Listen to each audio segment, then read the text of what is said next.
बिस्मिल्लाहिर्रहमानिर्रहीम। अस्सलाम वालेकुम नाज़रीन, मैं हूं आसिफ नसीर और आप देख रहे हैं हमारा digital channel astro politics with Asif. नाज़रीन, हमारे साथ मौजूद हैं मशहूर मॉरफ एस्ट्रोलॉजर न्यूमरोलॉजिस्ट मलिक महबूब साहब। अस्सलाम वालेकुम मलिक साहब, क्या हाल है, कैसे हैं आप? वालेकुम अस्सलाम। अल्लाह का शुक्र है। आप बताएं कैसे हैं आसिम भाई। बिल्कुल ठीक मलिक साहब, लेकिन पाकिस्तान के हालात हमें इस वक्त काफी मुश्किलात का शिकार दिखाई देता है। जुपिटर का ट्रांजिट के हवाले से आपने कहा था कि 16 अक्टूबर से है और मरकरी में ट्रांजिट कर रहा है, वो नहीं सॉरी कैंसर में। कैंसर में। तो आपने कहा था कि हालात उसके बाद देखिएगा बहुत तेजी से बदलेंगे और बहुत कुछ हो सकता है। आपने जंग की पेशन गोई भी की थी, वो दुरुस्त साबित हो चुकी है। मशरकी और मगरबी बॉर्डर के हवाले से आपने बात की थी, तो हमने देखा कि अफगानिस्तान के साथ जंग शुरू हो चुकी है, बॉर्डर की हद तक जंग शुरू हो चुकी है। तो ये पेशन गोई भी आपकी दुरुस्त साबित हुई। अभी ट्रांजिट जो है वो 16 अक्टूबर आई नहीं है, तो हालात जो है वो बहुत तेजी से बदले हैं। अगर पाकिस्तान की अंदरूनी सियासत की बात करें तो सड़कों पे टीएलपी भी सब मौजूद है, वो हालात भी कुछ अच्छे नहीं है। सियासी तौर पे अगर बात करें तो हालात अच्छे नहीं है। केपी की हुकूमत एक तरह से बहुत ज्यादा मुश्किलात का शिकार दिखाई देती है। पीटीआई की उसमें कहा जा रहा है कि जी नया वजीर आला जो है सोहेल आफरीदी, उनको हम चाहते हैं कि वजीर आला ना बनाने के लिए जिस हद तक भी जाना पड़ा जाएंगे। अपोजिशन कहती है, हुकूमत जिसको जिनकी वफाक में हुकूमत है।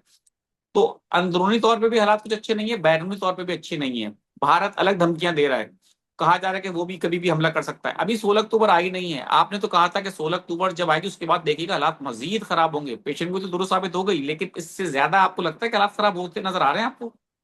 देखिए आसिम भाई, बात यह है कि अगर हम प्लानिटरी सिस्टम को समझें ना, तो प्लानिटरी सिस्टम एक दूसरे के ट्राइन में, स्क्वायर में, ऑपोजिशन में काम ज्यादा अच्छे करते हैं और इनके इफेक्ट तभी बनना शुरू होता है। एक्चुअली जुपिटर अभी आज से यूं समझें, तकरीबन 6-7 महीने से, या बल्कि 5 महीने गिनना है, अक्टूबर से पीछे मई में हुआ है। तो यूं समझें कि मई से लेके अक्टूबर तक आपके 5-6 महीने बनते हैं। उस टाइम से जुपिटर जो है राहु के ट्राइन के अंदर था। राहु आपको नॉर्मली एल्यूजन्स क्रिएट करता हुआ दिखेगा, और राहु में ही ऐसे मिसकॉन्सेप्शन हुए होंगे जिसकी वजह से जैसे ही जुपिटर राहु से दूर होना शुरू हुआ है, अब वो सेटर्न के ट्राइन में आ रहा है। सैटर्न के टाइम के अंदर आने की वजह से जो चीजें पहले सोची गई थी, या जो बड़े बड़े प्लान बनाए गए थे, या जो बड़े बड़े प्लान तबाही के बनाए हुए थे, जंगों के लिए बनाए हुए थे, वो अब इम्प्लीमेंट होना शुरू हो जाएंगे। अगर पाकिस्तान के जायचे में देखें तो जुपिटर जिस हाउस से अभी कैंसर में ट्रांजिट करेगा, वो इतना अच्छा नहीं है। नो डाउट, वैसे कैंसर जुपिटर के लिए बहुत अच्छा हाउस होता है, और अगर आप लोगों से भी सुनेंगे तो वो बोलेंगे खुशकिस्मती शुरू हो गई, और पता नहीं 12 साल के बाद ऐसे हो रहा है, वैसा हो रहा है। लेकिन वो खुशकिस्मती तब शुरू होती है जब किसी के हॉरोस्कोप में ऐसी सिचुएशन बनी हुई है। अगर सिचुएशन खुदा ना खास्ता उसके बरक्स बनी होगी, तो वही खुशनसीबी जो है बदनसीबी में बदल जाती है। क्योंकि मैंने आपको बताया है, ये ट्रांजिट का काम सिर्फ लाइट को ऑन ऑफ करना होता है, दैट्स इट। ये कुछ भी नहीं करते। अगर आप ये सोच रहे हैं कि इनकी वजह से बहुत कुछ होना शुरू हो जाएगा, वो इसलिए होना शुरू हो जाएगा जो पीछे प्लैनेट की कॉम्बिनेशन बने हुए हैं, या जो दशा चल रही है, ये उन दशा को सिर्फ एक्टिवेट करने का काम करेंगे बस। ये ट्रांजिट में कुछ भी नहीं करेंगे, सिर्फ ऑन ऑफ का कनेक्शन है। जैसे एग्जांपल के तौर पे, जब लूनर इक्लिप्स हुआ था, आपको देखने को मिली होगी बहुत तबाही हुई थी पाकिस्तान में, पानी से रिलेटेड बहुत तबाही हुई। और मैंने आपको बोला था जैसे ही सोलर इक्लिप्स आएगा, चीजें एकदम से पलट जाएंगी, और ये सब चीजें पॉलिटिकल डिस्टरबेंस को शो करेंगी। और आप माने ना माने, पॉलिटिक्स में सबसे ज्यादा इस वक्त प्रेशर में इस वक्त की हुकूमत है। जी। हुकूमत इसलिए प्रेशर में है क्योंकि सन के ऊपर ग्रहण लगा था, और सन गजा, मतलब गिजा, सॉरी, गजा नहीं, गिजा, और हुकूमत को दिखाता है। तो इन दोनों के ऊपर बहुत बड़ा ग्रहण लगा है, ये बहुत ट्रबल मेकिंग है। और ये जो आने वाला जुपिटर अब यहां से पहले आपको डायरेक्ट ट्रांसिशन में जाता हुआ दिखेगा, फिर नवंबर में ये रेट्रो होगा, फिर ये रेट्रो होने के बाद फॉल बैक करेगा December 6 को।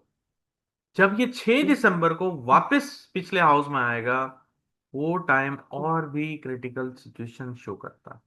क्योंकि कोई भी चीज, यूं समझे कि एक गाड़ी एक पहाड़ पे चढ़ रही है, चढ़ते चढ़ते अगर उसको खुदा ना खास्ता उसकी ब्रेकें फेल हो जाएं और उसका सब कुछ वीक हो जाए, तो वो गाड़ी बगैर किसी सहारे के वापस पीछे गिरेगी, और वो बहुत खतरनाक होती है। इसलिए बोलते हैं एस्ट्रोलॉजी में, अगर कोई साइन फॉल बैक करके पिछले साइन में आता है, वो बहुत खतरनाक और बहुत डेंजरस होता है। तो इन शॉर्ट अगर हम कहें, एस्ट्रोलॉजिकली कॉम्बिनेशन बहुत खराब दिख रहे हैं। अल्लाह ताला से दुआ करें कि हम इस मुश्किल वक्त से निकल जाए, क्योंकि इस मसले के बाद इंशाल्लाह पाकिस्तान के पास सिर्फ एक साल रह जाएगा मेरे ख्याल से, 2026 का। 2026 के बाद पाकिस्तान की जो 20 साल की दशा चल रही है, जो 20 साल से पाकिस्तान स्ट्रगल कर रहा है, वो उसमें से निकल जाएगा। और उसके बाद सन का जब टाइम आएगा तो बहुत स्ट्रांग गवर्नमेंट का होल्ड नजर आता है। कौन सी गवर्नमेंट होगी ये हम अगले कभी वीलॉग में बात करेंगे, लेकिन फिलहाल जो टाइम चल रहा है, ये टाइम जरा डिफिकल्ट है। बिल्कुल ठीक है। बड़े साहब, सवाल तो और भी हैं, लेकिन मैं चाहता हूं कि अब लोगों के सवाल ले लिए जाएं। हम्म। तो पहला सवाल ये है कि एक तो काफी सारी तादाद में लोगों ने आपकी तारीफ की है कि आपकी पेशेंट को ये दुरुस्त साबित हो रही है बैक टू बैक। बहुत शुक्रिया। तो अ, लेकिन आपका वही कहना कि आपने आसिम सीरीज पे एक व्लॉग में कहा था कि आपको अफसोस इस बात का है कि वो कुछ अच्छी पेशेंट गोइयां नहीं है पाकिस्तान के हवाले से। जी बिल्कुल, अल्लाह करे अच्छी पेशेंट हुई हो तो मैं क्रेडिट भी लेता हुआ खुश हूँ। वैसे तो मजा क्रेडिट आएगा। ये सब अल्लाह ताला का है, इसमें किसी इंसान बेशक। का कमाल नहीं है। अच्छा, बिल्कुल ठीक है मलिक साहब। सर, मेरा मतलब है कि मेरा हाल कब तक ठीक हो जाएगा? सर, मेरे ऊपर 1.5 लाख उधार हैं, उसके लिए हर वक्त परेशान टेंशन में होता हूँ। मैं बहुत कोशिश करता हूँ कि वो करूँ। डेट इनका नाम है खालिद उर रहमान, 25/7/1991।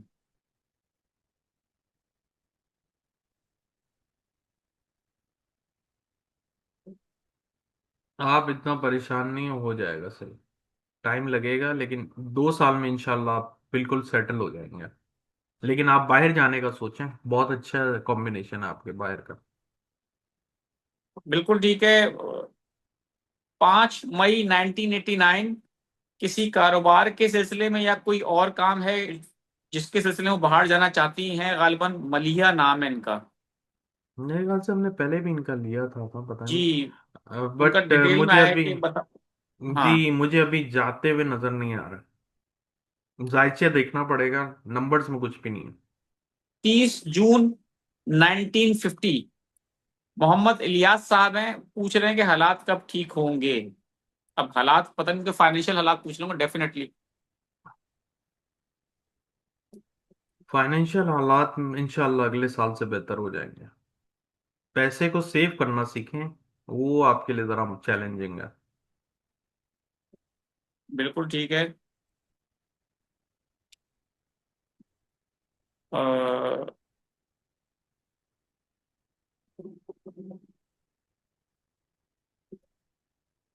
अदील अहमद हैं, 25/12/1992। मुलाजमत के हवाले से काफी परेशान हैं कि मुलाजमत बार बार खत्म हो जाती है। बहुत सेंसिटिव है, इस वजह से मुलाजमत खत्म हो जाती है, दिल पे ले जाते हैं चीजों को। कोशिश करें इस चीज को हल ढूंढें। सबाहत हैं, 2 अगस्त 1976 इनकी डेट ऑफ बर्थ है। मुझे कारोबार और घर चाहिए। तो वो पूछ रहे हैं कि कब तक बेहतरी आने के चांसेस हैं?